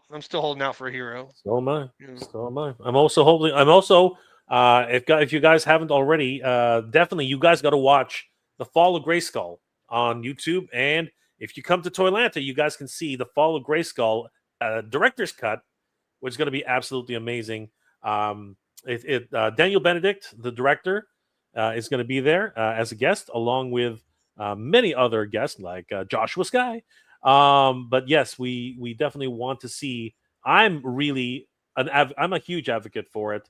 I've been an advocate for The Fall of Grayskull for a long time, and you guys definitely got to watch. If you haven't already, definitely watch the Fall of Grayskull.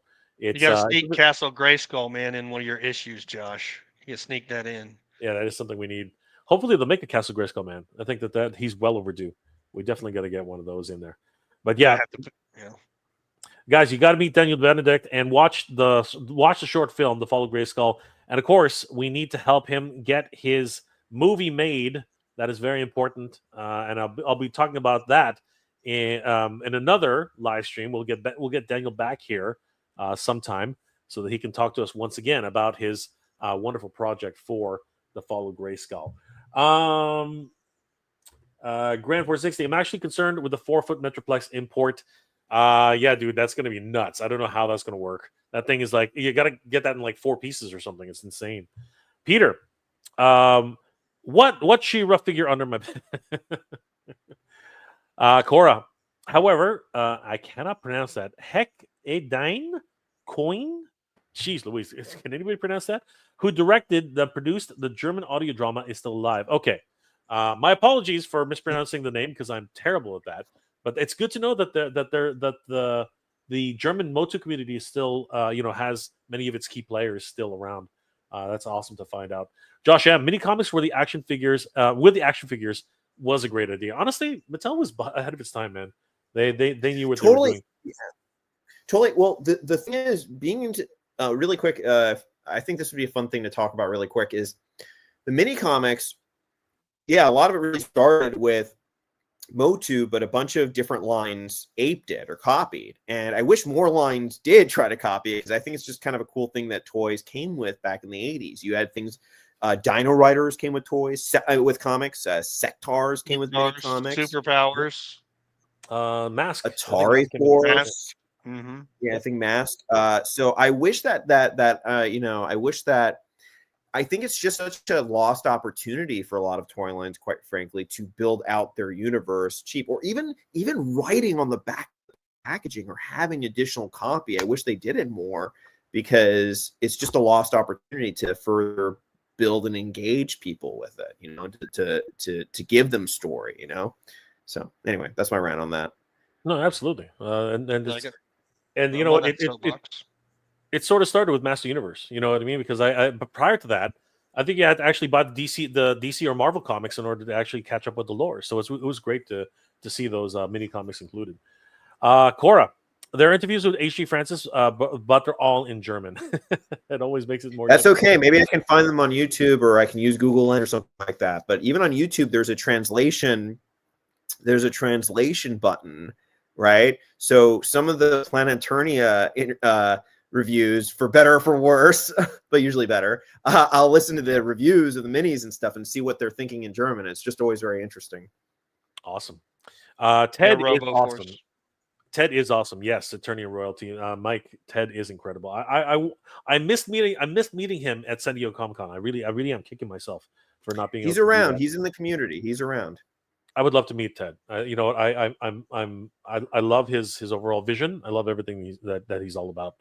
H.G. Francis was super prolific and wrote tons of audio dramas in different series, and was also a staff writer on the German sci-fi series Perry Rodan. I did not know that. I know about Perry Rodan, but I didn't know that H.G. Francis worked on it. That's cool. The figures were weird too. You can't help that. I mean, they are a mess of the universe. Josh M. The Masterverse Uniternia subset is my favorite line. Honestly, I'm really liking it. I really am. I mean, we got Eva Lynn right here. She's freaking amazing. If you guys haven't picked her up, pick her up now. Yeah. It's the new Eternia line, just in general, is it's somewhat, you know, reflective with your classics. That they fit, you know, with to a great degree. They're definitely a little bit better quality than the initial Revelation figures, and they're just, I don't know. It just seems like they're picking better colors or better plastic, or I don't know what they're doing. But the new Eternia figure line seem to just be better in general. Then it takes 2 or 3 waves to get into good stuff anyway. I agree. Cora, I love New Eternia, but there are Revolutions look characters I would still love to get into Masterverse. Yes, I think that they should at least finish that off before moving on before really digging deep into New Eternia. But then again, I'm loving Vintage Collection too, man. Faker just dropped. I'm so excited with all those guys. It's really a great time to be a Master Universe fan. Josh, expensive time to be a Master Universe. You're not wrong, Brett. You're not wrong. Josh keeps writing comics. I keep buying toys. Josh M, are you guys looking forward to the new live action Master Universe? Oh man, you opened up a can of worms here, bro. You know what? I'm gonna let Josh give his comment, and then I'm gonna let Brett, because I'm gonna go last. I just don't want to ruin this. Josh, what's it called? New Master Universe movie. So I don't know anything outside of what's been publicly put out there about the Motu movie. What I will say is I really want it to be good, and I really want it to succeed. There is a part of me, to be honest, that really hoped that we were going to see the Peter Jackson take on Motu, like a 3-hour epic on Eternia, you know, battle for Eternia sort of movie. But it's not that. It's kind of, it looks like, from what I've read online, like another fish out of water sort of Motu story. But I want to give it a shot and to succeed, because if it succeeds, we succeed as a fan base, you know. You know, the 1987 movie didn't do as well as a lot of people hoped, and I thought that, you know, looking back, a lot of us were like, oh, it was wrongfully poo-pooed. Like, I like that movie. I thought it had a great score, great costumes. I like the acting in it. So, you know, let her go. The concepts, yeah, exactly. Skeletor is amazing. The makeup. So I feel like sometimes we expect something to be something, and then we don't really give it a shot, and then looking back we go, oh, we should have, and we do some damage sometimes when that happens. And what I'm really hoping is that doesn't happen. I hope that we really support this movie and that the movie's worth supporting, and I'm going to go a leap of faith and hope that they do that, because if it does well, then we all win, right? And He-Man continues. If it doesn't do well, we don't want to see Motu become a dormant thing again, right? And a movie can do that. A movie that tanks can absolutely make a property go dormant for decades. And like, so I'm really hoping it succeeds for all of us as a collector and as a fan of it. And this is irrelative of me being a writer on Motu. This is just as a fan, because after 87 and the She-Ra line and stuff, we didn't really see, and the New Adventures, we didn't really see that much Motu until Dean Stefan came on board with 2000X, which was a great series, but it still didn't gain back. I mean, we never really have gained back the momentum from the 80s that we had when it was just this juggernaut of a thing. It's doing very well, or seemingly so, I think, but it the 80s, I mean, it was huge. I mean, it was up there with Star Wars. I still think it's up there with Star Wars, but in terms of sales and success, incredible. I say that all the time. I say Masters Universe is my Star Wars. So when you're like, talking to Star Wars Uber guy, that's his thing. He's tying one on, talking about Star Wars. All the Darths, the Mauls, the Maleks, the Vaders. I'm like, yeah, bro, I got Skeletor. I'll pick Skeletor over all them guys. Yep, Skeletor. I love it. What about you, Brett? What are you thinking about the Motu movie? Looking forward to it? Very similar point of view as Josh, with the exception of that I've watched some of those actors actually like wield swords in other series that were on Netflix and some other things. So I think that we will see some actual like sword play come in, and some combat skills. I think that's going to be a thing. I think that we are kind of maybe judging it a little bit early, but I mean, some of those guys, especially those Scandinavian giants, they actually, playing around with stuff and trying to look good. So I think it'll be to a surprise, or I could be completely wrong, and it's going to be a giant goose egg, and we're going to be like 87 was as best as it gets. It will never be better. But I'm hopeful. And if it's not good, we still have the Fall of Grayskull stuff, and we still have Thor 2: The Dark World, which just replace Thor as He-Man and replace Malekith as Skeletor, and there you go. And they still went to Earth in that. I'm very much like the both of you. I'm hoping for the best, but I have very little faith in a storyline that begins on Earth. I mean, and this is coming from somebody who loves the 87 movie. I have never shied away from saying that I love the 87 movie. I think it's great. But I do believe that Eternia needs to be on Eternia. He-Man needs to be on Eternia. The fate of the universe needs to be on Eternia. So I'm hoping for the best. I'm hoping that the Earth only lasts for the first 20 minutes or so. You know what I mean? Like, I think we see his two best friends who are clearly humans. Terrans, sorry. They were introduced as part of the cast. But I hope that the rest of the movie is on Eternia, and we find out more about hopefully Keldor. Maybe he'll make an appearance. I don't know. But I have way more faith in The Fall of Grayskull 2. That's just me. I just really want that film to be made, and I'm going to be supporting it as much as I can.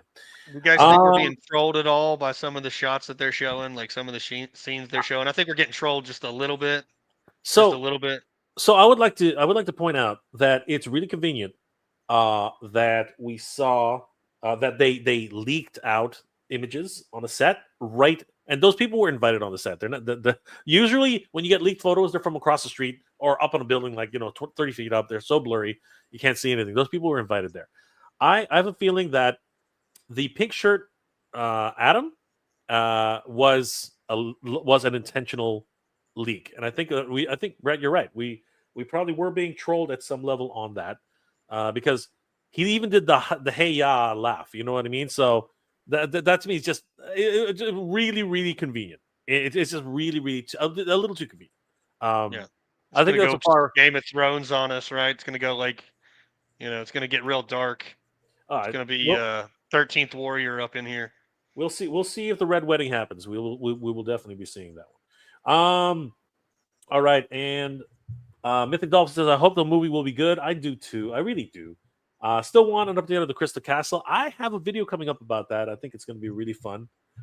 Peter, She-Ra gets blamed for the decline, but I think it needs to take a break regardless.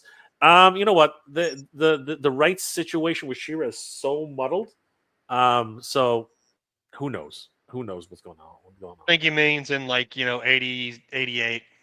The actual decline of sales and everything in the original property. Yes. I think it all just it's almost like the all good things come to an end. That was just a scapegoat, because from a perspective of cartoon and some writing, She-Ra is actually pretty fleshed out. The cartoon, in my opinion, the Filmation cartoon of She-Ra is actually a better cartoon than He-Man and the Mattel 100%. I've thought about that a lot, actually. It is a better cartoon. So the ideas and writing are much more mature and interesting and different, right? And it was a better produced cartoon as well. But one thing an epiphany I had recently was that when you go back to some of these things that were poo-pooed post, the initial core Motu, a lot of it's still good, and it was just different, and that's why it was jarring for people. But if you actually look at it with a fresh pair of eyes, it's not as, I think, like New Adventures of He-Man, some of the writing wasn't as good as I would like it, but a lot of the concepts and the toys and the artwork, I like it. I like it. The toys were the best part of New Adventures. The toys are great. They're great. I think they're great. And I like the artwork, and the writing could have been better, sure. But I think the initial concept of a more science fiction leaning He-Man than a fantasy one was interesting. They were bouncing off of the the 87 movie, all the energy going from that, and the Space He-Man and Star Wars hype train, and trying to reinvent the wheel with some of that stuff. And that is also that added part of the tipping of the scale to the decline, because you had guys that all of a sudden these figures don't fit with these figures. Even as kids, they didn't even seem like they were in the same universe. But then they started to do some characters later on when the sales, like they did that, was it Wave 2, the slashing, he's like a barbarian He-Man. I forget the technical New Adventures term, but he's scaled so much better. He scaled so much better for vintage Motu. And then some of the later characters, like was it Sagittar, and Tuscador? And Tuscador, they scale better with the vintage line than, like, say, your Flip Shot or your just your standard New Adventures of He-Man or your standard New Adventures Skelly. So I mean, I agree that I think they kind of bought into a new ecosystem, but then totally line between both in terms of character sizing for the figures. But they're actually great designs. I think still, they're very colorful. They're very I think they're well made. I like them. The artwork and concept. So I feel like a new take on New Adventures of He-Man with I would love to see that, because or read that or write that, because I think it would be really fun. If done right. Look at that Power Up logo awful closely, real quick. Okay, hold on. Let me find it. I think I know where this is heading. I think you do. No. See the imagery there with the Power Up logo. Oh, there it is. It's like there's some new adventures going on with ToyLanta and PowerCon. I got it. It's a great design. That's a great design aesthetic. That's freaking awesome. There you go. All right, Josh. A couple of last questions I had for you before we start winding it down. Were you involved at all at the for the Heavy Metal reboot? Like, is that something that you were involved in at some level? Yeah, I'm writing in it. I've got so on the Kickstarter page, I didn't even know that they did until after they ran the Kickstarter campaign, but I've written a lot of history articles for Heavy Metal in the past. I wrote one about the founding of metal. I wrote one about a really interesting era of heavy metal where Marvel tried to take on heavy metal and lost with its Epic magazine in the 1980s, which was a blatant heavy metal ripoff, right? With like Marvel sensibilities. I love Epic magazine, but like it was just really fascinating because at one point Marvel had a chance to actually acquire heavy metal and run it as a U.S. publication when the French version, Metal Hurlant, was trying to find an American licensor, and it was National Lampoon who took it over. But long story short, yes, I wrote a history, a Crash Chronicle that's going to be in this issue. I'm writing a longer 20-page historical analysis of heavy metal. I've got comics, shorts, and comics in heavy metal stories, and I hope to be writing some more fiction for them as well, and other stuff. But yeah, I was involved. Frank Forte, who is an editor on the previous heavy metal and now the editor-in-chief of the current line, he's a really great guy. He really has worked with heavy metal for a long time, and he gets it. And I think heavy metal is in good hands under his watch. He's very well respected in the comics community and as an artist. So I'm excited. I'm really excited for this new edition. So this is heavy metal #1, but really it's issue 321. But it's the first time that heavy metal really ceased publication for an X amount of time before continuing. Generally, heavy metal is I think heavy metal is probably the longest running illustrated original science fiction anthology that's run as long as it has without a complete cancellation or being wiped out. Like a lot of magazines of its era didn't last, like Epic, like Rook, like 1984. So it's really amazing that this magazine still exists. I think it is the greatest illustrated science fiction and fantasy magazine out there. Not to say that the other magazines like Asimov's or fantasy and science fiction, but this one is strictly illustrated with new edgy stories. So I'm really excited. But yeah, I'm definitely involved, and I can't wait for these issues to drop. I'm very excited for it, and they've completed their fully funded their goal, and all the stretch goals and everything like that. So it's going to be really exciting. Are you in issue #1, or are you Yep. as a contributor? Yep. I'll be contributing to issue #1. They've had so many different variant covers, so it's been really cool to post because it's like all sorts of new posts I could do with new art because they have so many different covers. Like this Frank Frazetta one we're looking at, which is a variant. There are many different artists. I don't know how many there are actually. Skinner, but Lucas Stratati, right? Yeah, they've Dan got a Bradley. lot of really great people. And they've been announcing new ones even. So it's just really exciting. I really like this one by Nichos or Nikos. I'm not sure if I'm pronouncing correctly on the right. Yeah, me that's too. such a great one. Yeah, the Dan Dead Pilots ones, they're all great. So I'm excited. But yeah, heavy metal. I've worked with them for a number of years. Heavy metal really was my first real comics break, I would say, because I broke into comics multiple times. I broke in at I used to work for Marvel Comics and licensing for 5 years, but as a creative, heavy metal is really where I started publishing short fiction and comics work, and that's what ended up leading to working in He-Man. So I grew up loving heavy metal. Of course, I love the movie. We could do a whole other stream where I could walk through a lot of the history that I've learned. Here's another fun fact. Some heavy metal. That'd be great. Yeah. Here's another fun fact that I learned. Did you know that heavy metal, when the movie came out, I think the equivalent of like what would be $60 million today in 1981 money. But what's fascinating is, people forget that at the time the heavy metal illustrated movie came out, this was years before the Akira feature would be released. It was really the first of its kind, or one of the first adult animated features of its magnitude, especially in the US. But also, it was one of the first comic book movies of that magnitude in the US. At that time, I don't know if it was a few years before or after, and I have this interview with Jim Shooter, who used to be the editor-in-chief of Marvel in the 80s, my favorite era of Marvel comics. Right. And Jim Shooter had told me this insane thing. He said that at one point, the entire Marvel library was licensed for movies and TV for $25,000 for 2 years.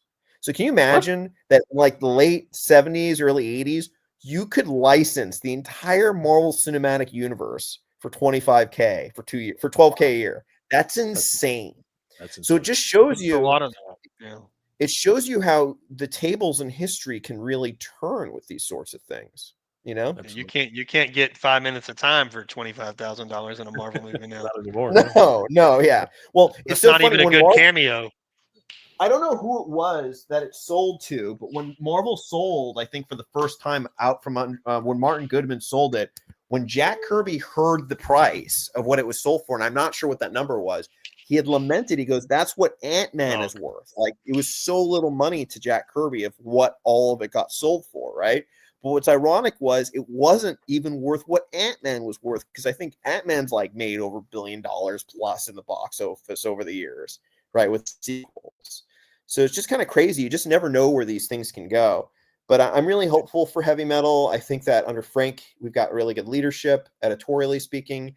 And there's a lot of people who love heavy metal and a lot of really talented people who want to give it their all, because it's definitely a bucket list item in the comics community for writers and artists to get their work in. Because the thing about heavy metal is, what to me, and I just wrote about this, so that's why it's fresh on my mind. And if I'm being boring, I'll stop. Sorry. But basically, what I really learned about heavy metal was that when it got published, it changed the comic scene because it was a whole new bar that was set in 1977. It basically heralded that comics could be, avant-garde, could be it could be art essentially. Because up till then, new original stuff was really in the underground or people kind of doing their own zines and presses. So when the stuff came out of Europe and was published in the US, it was kind of just paused the whole industry, and it kind of broke out of this superhero ghetto. I mean, I love the superheroes, but I mean, comics were pretty much stuck in that form. And for the first time, you could tell adult, violent, and sexual stories and actually have an audience from them. So that was the game changer that heavy metal brought historically. Sorry for that rant. But. You're good. Frank Miller and Alan Moore were like, this is going to give us some ideas here. Yeah, that's for sure. Yeah. So, do you know when the first issue is going to be released? Are there any plans? Like, what's that's a really good question. I don't know the official. I think in like at least I should know that off the top of my head, but I think in the next like 2 months at the latest, maybe 3 months at the latest. I know they're going to print very shortly because I just submitted several things to them that were due. So I think they're going to print in a matter of like a week or two at most at this point. So we're going to be seeing these hit comic book retailers. There's, you can still do a backer kit, pre-order.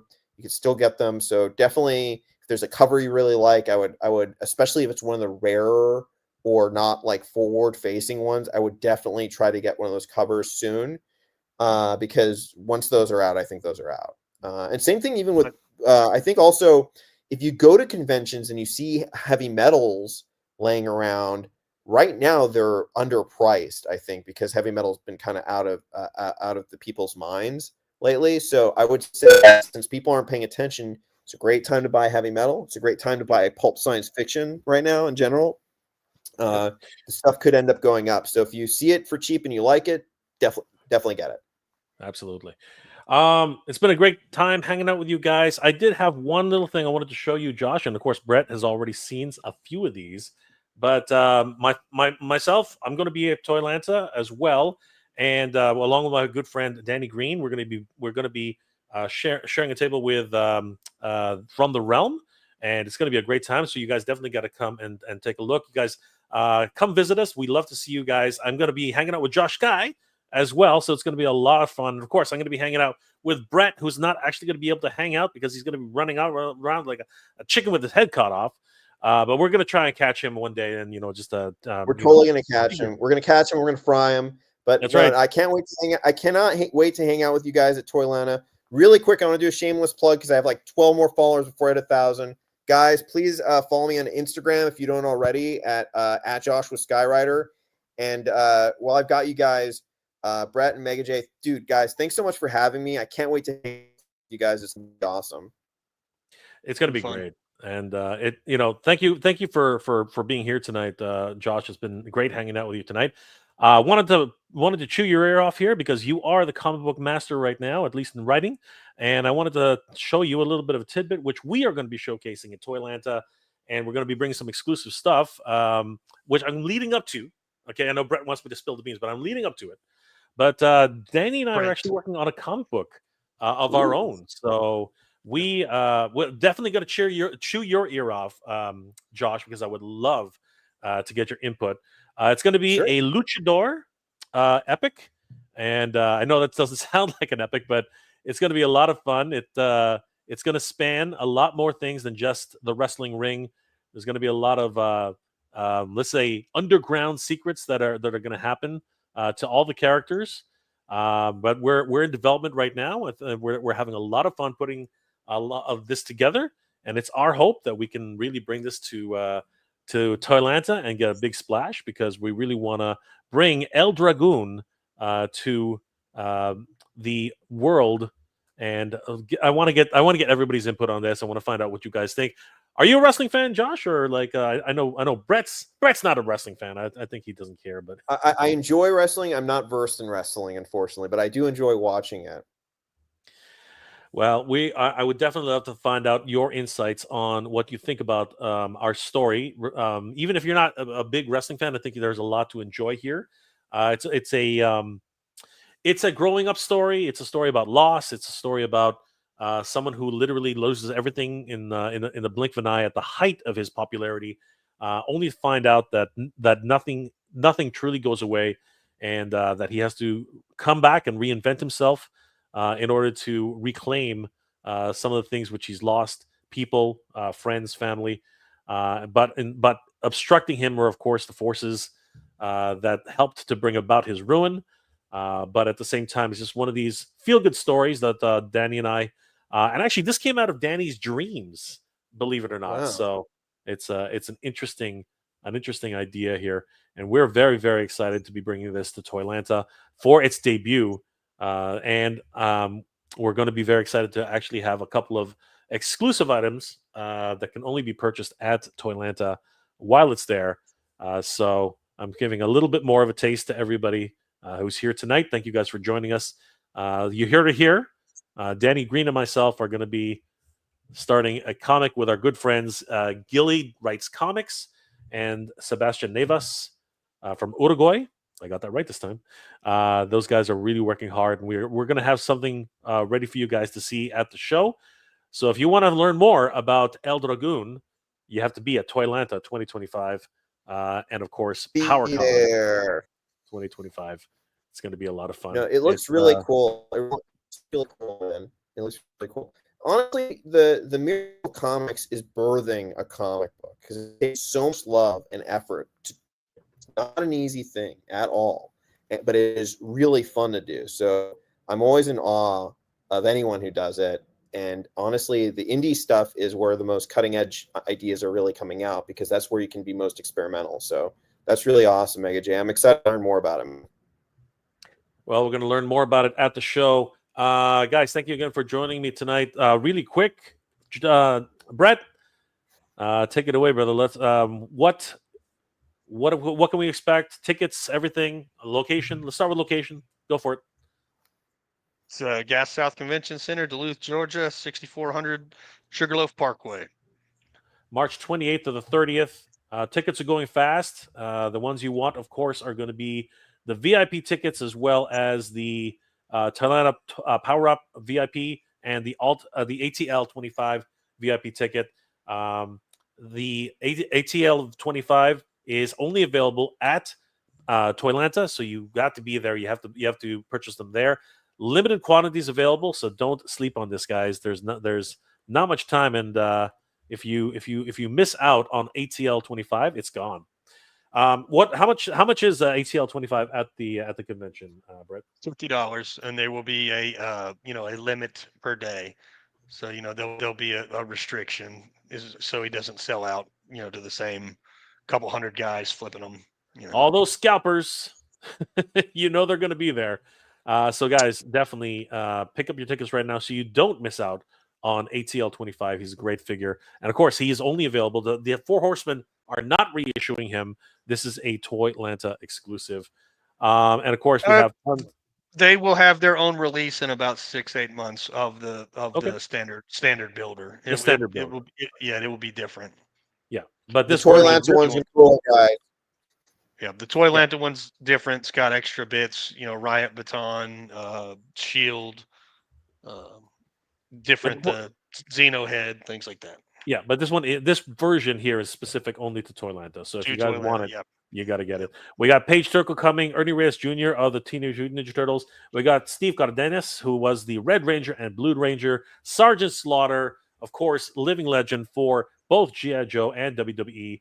We got Ren McKenzie, some idiot named Mega J Retro. We got Michael Charles Hill, R. Carson Matakis. I apologize. Metaxas. Sorry, I apologize. My bad, guys. David Bonner, great toy ambassador. Pixel Dan, Daniel Benedict, of course, the director of Fall of Grayskull. Robo Don't Know is going to be there. Terrence Muncie, Wayne Schneider, 1/6 shooter Trevor Williams. Guys, you got to meet him. Johnny Newt and Havoc, who are in the chat, and of course, you got to check out their cosplays. The great Joshua Sky is going to be there. John Anderson, and of course, Shartimus Prime. Guys, there's a huge roster of guests. And of course, the schedule, hopefully, will one day be posted right here. I'm just kidding. The schedule will be posted soon. Josh and I got to get ready for our panels. I'm having a panel there, guys. Josh is having a panel there. I'm going to give you guys, I think I'm going to give you guys the Friday 3 to 4 panel, or the Saturday 3 to 4 panel. I think I'm going to do that. We're gonna have fun, guys. It's gonna be so much fun. We're gonna talk everybody's ear off. We're just gonna be everyone's gonna want to just pile in there, and we're just gonna have so much fun. Of course, don't forget about the after hours event, guys. Holiday Inn Gas South and Holiday Inn the Hilton Garden Inn, lobby swap, and of course Star Wars the screenings of different films and Star Wars trivia. It's gonna be a lot of fun, and of course there is going to be a special screening of The Fall of Grayskull as well. So, guys, you definitely have to be there at ToyLanta 2025. I want to thank my good friends, Joshua Sky of Mattel and, of course, Master Universe. Thank you, Josh, for being here tonight. It's been an absolute pleasure hanging out with you. And, of course, I want to thank ToyLanta's Brett, the man, the myth, the legend. He is organizing this whole thing, and we are so grateful that he's doing all the heavy lifting, because that just means that the two of us just get to Carlos now be at our table and do nothing. It's so much fun. Josh, how can people reach you, and what are you working on, my friend? Working on the latest issues of Heavy Metal. I'm working on more Motu stuff to be announced, which I'm excited about. You can, and many other things. Definitely check out my Instagram if you don't follow me for more updates and more exciting things and musings at Joshua Skywriter. And guys, I really appreciate you guys having me. And I can't wait to see you guys at ToyLanta. Fun. We can't wait either, Josh. It was amazing hanging out with you. Brett, take it away. Last messages for the ToyLanta crew. What's going on at ToyLanta? I would just say go ahead and get your tickets now. Save time, effort, and energy in line. And we'll see you at ToyLanta in a couple of weeks, and we're ready to have a good time. That was short, sweet, and we really do appreciate it. Guys, thank you so much for hanging out with us tonight. It's been an absolute pleasure. Last comment before we log off. Kenzo's Creations. Josh, you're the man. Master Versal Toy Hunter. Good stream all. Until next time, good journey and good night. Good journey to you too, Master Versal Toy Hunter. Frankie Rivera, fantastic stream. Thanks everybody who all the hard work. Good journey, Geek Proud, and He-Man Winky. Good journey to you too, Frankie. We wink at you as well. Peter, made you read this. Of course, dude. We did see it, and we did. Good night, you fools. Guys, we hope you're all doing well, staying safe. And as always, everybody, thank you very much for watching. Good journey. And we will see you at ToyLanta 2025. Aloha. See you at ToyLanta, guys.